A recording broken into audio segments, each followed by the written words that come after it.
ಸಾಹಸ ಸಿಂಹ ಡಾಕ್ಟರ್ ವಿಷ್ಣುವರ್ಧನ್ ಸಮಾಧಿ ನೆಲಸಮ ಮಾಡಲಾಗಿದೆ. ಸಾಹಸ ಸಿಂಹ ಡಾಕ್ಟರ್ ವಿಷ್ಣುವರ್ಧನ್ ಸಮಾಧಿ ವರ್ಧನ್ ಅವರ ಸಮಾಧಿಯ ನೆಲಸಮ ಆಗಿದೆ.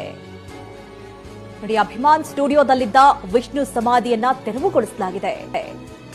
ಬೆಂಗಳೂರಿನ ಅಭಿಮಾನ್ ಸ್ಟುಡಿಯೋದಲ್ಲಿದ್ದಂತಹ ಸಮಾಧಿ ಇದು. ಮೈಸೂರಿನಲ್ಲಿ ವಿಷ್ಣು ಸ್ಮಾರಕ ಹೊಸದಾಗಿ ನಿರ್ಮಾಣವಾಗಿದ್ದಕ್ಕೆ ಈಗ ಬೆಂಗಳೂರಿನಲ್ಲಿದ್ದಂತಹ ಅಭಿಮಾನ್ ಸ್ಟುಡಿಯೋದಲ್ಲಿದ್ದಂತಹ ಸಮಾಧಿಯನ್ನ ತೆರವುಗೊಳಿಸಲಾಗಿದೆ. ವಿಷ್ಣು ಸಮಾಧಿ ತೆರವು ಮಾಡಿದ್ದಕ್ಕೆ ಒಂದ್ ಕಡೆ ಅಭಿಮಾನಿಗಳು ಕೂಡ ಬೇಸರವನ್ನು ಹೊರಹಾಕ್ತಾರೆ. ದೇವರ ಒಂದು ಕುಡಿಯನ್ನ ಇವತ್ತು ನೆಲಸಮ ಮಾಡಿದ್ದಾರೆ. ಹಿರಿಯ ನಟ, ಜೊತೆಗೆ ಆಗಿನ ಕಾಲದಲ್ಲಿ ಯಾರೂ ಇರಲಿಲ್ಲ. ರಾಜ್ಕುಮಾರ್ ಆದಮೇಲೆ ನಮ್ಮ ಸಮಾಜಕ್ಕೆ ಒಳ್ಳೆ ಸಂದೇಶ ಕೊಡೋಂಥ ದೊಡ್ಡ ಮೇರು ನಟ ಅವರೆಲ್ಲ. ಅಂಥವ್ರಿಗೆ ಒಂದು ನಮ್ಮ ಕರ್ನಾಟಕದಲ್ಲಿ, ಕನ್ನಡ ನಾಡಿನಲ್ಲಿ ಒಳ್ಳೆ ಒಂದು ಅಟ್ಲೀಸ್ಟ್ ಅವರು ಸತ್ತಾಗ ಒಂದು ಜಾಗ ಸಿಗಲಿಲ್ಲ ಅಂದರೆ ಭಾಳ ತಪ್ಪು. ಅಟ್ಲೀಸ್ಟ್ ಅವ್ರಿಗೆ ಕೊಡಲ್ಲ ಅಂತಂದಿದ್ರೆ ಅಭಿಮಾನಿಗಳು ಮತ್ತು ಆ ಒಂದು ಜನಗಳೆಲ್ಲ ಸೇರ್ ಮಾಡಿಕೊಡೋರು ಅಲ್ವಾ. ಅಂಥ ಒಂದು ಇದಕ್ಕೆ ಅಗೌರವ ತೋರಿಸ್ದಂಗೆ ನಮ್ಮ ಕನ್ನಡ ನಾಡು. ಅವರು ಯಾವುದೇ ಕೆಟ್ಟ ಸಂದೇಶನ ಕೊಟ್ಟಿಲ್ಲ ಯಾರಿಗೂ. ಇದುವರೆಗೂ ಏನು ರಾಜ್ಕುಮಾರ್ಗೆ ಬೆಲೆ ಕೊಟ್ಟಿದ್ದಾರೋ ಅಷ್ಟೇ ಬೆಲೆ ಅವ್ರಿಗೂ ಕೊಡಬೇಕಿತ್ತು. ಅವರಂತ ಈಗ ಸುಮಾರು ಎಷ್ಟೋ ವರ್ಷಗಳಿಂದ ಮಾರಲ್ಲಾಗಿದ್ದಾರೆ ಅವರು ಜನಗಳಿಗೆ.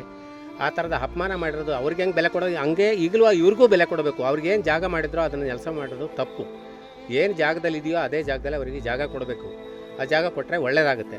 ಒಬ್ಬರಿಗೊಂದು ಯಾವತ್ತೂ ಮಾಡಬಾರ್ದು. ದುರಂತ ಎಂದರೆ ಅವರ ಸಮಾಧಿಯನ್ನು ನೆಲಸಮಗೊಳಿಸಿರುವುದು ದುಃಖ ಅಂತಂದರೆ ಅದನ್ನು ಬಾಯಿಂದಲೂ ಹೇಳಕ್ಕೆ ಬರಲ್ಲ. ಅದು ಮಾಡಿದ್ದು ತುಂಬ ದುಃಖಕರ ವಿಚಾರ. ಇದನ್ನು ಸರಿಪಡಿಸಿ ಅವರ ಪ್ರತಿಮೆಗೆ ಜಾಗ ಕೊಡಿಸಬೇಕಾಗಿ ವಿನಂತಿ. ಇಲ್ಲ, ನೀವು ಕೊಡೋಕ್ಕಾಗಲಿಲ್ಲ ಅಂದರೆ ನಾವು ನಮ್ಮ ದುಡ್ಡು ಹಾಕಿ ಮಾಡುತ್ತೇವೆ ಅದೇ ಜಾಗದಲ್ಲಿ. ಇದಕ್ಕೆ ಎಲ್ಲರೂ ಸ್ಪಂದಿಸ. ಸರ್ ನಮಸ್ತೆ, ನನ್ನ ಹೆಸರು ಸಂಜಯ್ ಗೌಡ ಅಂತ, ಹಾಸನ್ನು. ಏನಂದರೆ ವಿಷ್ಣುವರ್ಧನ್ರವರು ಡಿಸೆಂಬರ್ 30, 2009 ಅವರು ನಮ್ಮನ್ನು ಅಗಲ್ತಾರೆ.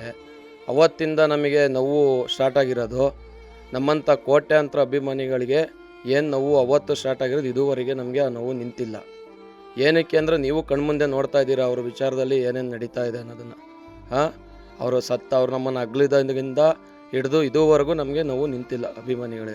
ಯಾಕಂದರೆ ಅವರು ಕನ್ನಡ ಚಿತ್ರರಂಗಕ್ಕೆ ಕೊಡುಗೆ ಎಷ್ಟು ಅಪಾರವಾದಂಥ ಕೊಡುಗೆ ಕೊಟ್ಟಿದ್ದಾರೆ. ಅವರು ಕೊಟ್ಟಿರೋ ಕೊಡುಗೆನ ಮತ್ತೊಬ್ಬ ನಟ ಮುಂದೆ ಕೊಡೋಕ್ಕೂ ಆಗಲ್ಲ, ಹಿಂದೂ ಕೊಟ್ಟಿಲ್ಲ ಅಂತಲೂ ಹೇಳ್ಬೋದು.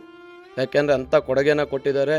ಮತ್ತು ಈಗ ಏನು ಸರ್ಕಾರಗಳಿದ್ದಾವೆ, ನೀಚಿಗೆಟ್ಟ ಸರ್ಕಾರ, ಅವ್ರ ಹತ್ರನೂ ಟ್ಯಾಕ್ಸು, ಅವರು ಮಾಡಿರೋ ಕೊಡುಗೆ ಅಂದ್ರೇ ಅದು ಸರ್ಕಾರಕ್ಕೆ ಕಟ್ಟಿರೋಂಥ ಟ್ಯಾಕ್ಸೇ ಕೊಡುಗೆ. ಅದು ನಮ್ಮ ಕರ್ನಾಟಕಕ್ಕೆ ಇವತ್ತು ಯಾವುದೇ ಸರ್ಕಾರಗಳಾಗಿರ್ಬೋದು, ಯಾವ ನೀಚಿಗೆಟ್ಟ ಸರ್ಕಾರಗಳಿದ್ದಾವೆ, ಅವರಿಗೆ ಅವರು ಸತ್ತಾಗಿಂದ ಅವರ ಆತ್ಮಕ್ಕೆ ಶಾಂತಿ ಸಿಕ್ಕಿಲ್ಲ. ಯಾವುದೇ ಆದಂಥ ಒಂದು ಯಾವುದೋ ಒಂದು ನೆಲೆನೂ ಕೊಡಲಿಲ್ಲ ಅವರು ಇದಕ್ಕೆ ಸಮಾಧಿಗೆ.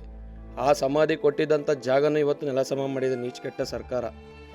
ಅದಕ್ಕೆ ನಾವು ಕೇಳ್ಕೊಳ್ಳೋದೇನು ಅಂದರೆ, ನಾವೂ ಅವರ ಭಕ್ತ ಅಂತ ಹೇಳ್ಬೋದು.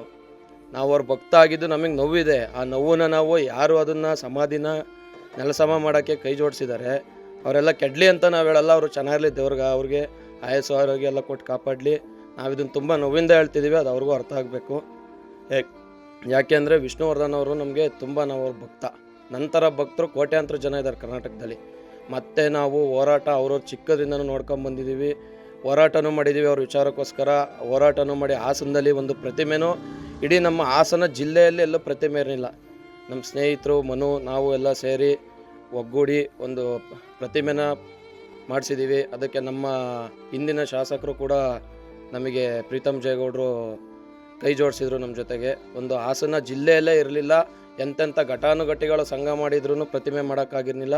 ನಾವು ಹೋರಾಡಿ ನಮ್ಮ ಸ್ನೇಹಿತರು ಮನು, ನಾವು ನಮ್ಮ ಜೊತೆ ಫ್ರೆಂಡ್ಸ್ ಎಲ್ಲ ಕೈ ಜೋಡಿಸಿ ಮಾಡಿದಾಗ ಕೆಲವ್ರು ಬಂದರು ಅಷ್ಟೇ. ಅಂಥ ಪ್ರತಿಮೆನ ನಾವು ಹೋರಾಟ ಮಾಡಿ ಸ್ಥಾಪಿಸಿದ್ದೀವಿ ಸಾಲ್ಗಾಮೆ ಗೇಟಲ್ಲಿ. ಮತ್ತು ಈಗ ಮಾಡಿರೋ ಅಂಥದ್ದು ಸಮಾಧಿನ ಏನು ನೆಲಸಮ ಮಾಡಿದ್ದಾರೆ, ಅದು ನಮಗೆ ಇರೋವರೆಗೂ ನಮ್ಮಂಥ ಕೋಟ್ಯಾಂತರ ಅಭಿಮಾನಿಗಳಿಗೆ ತುಂಬಲಾಗದ ನಷ್ಟ ಅಂತ ಅನ್ಕೊತೀವಿ.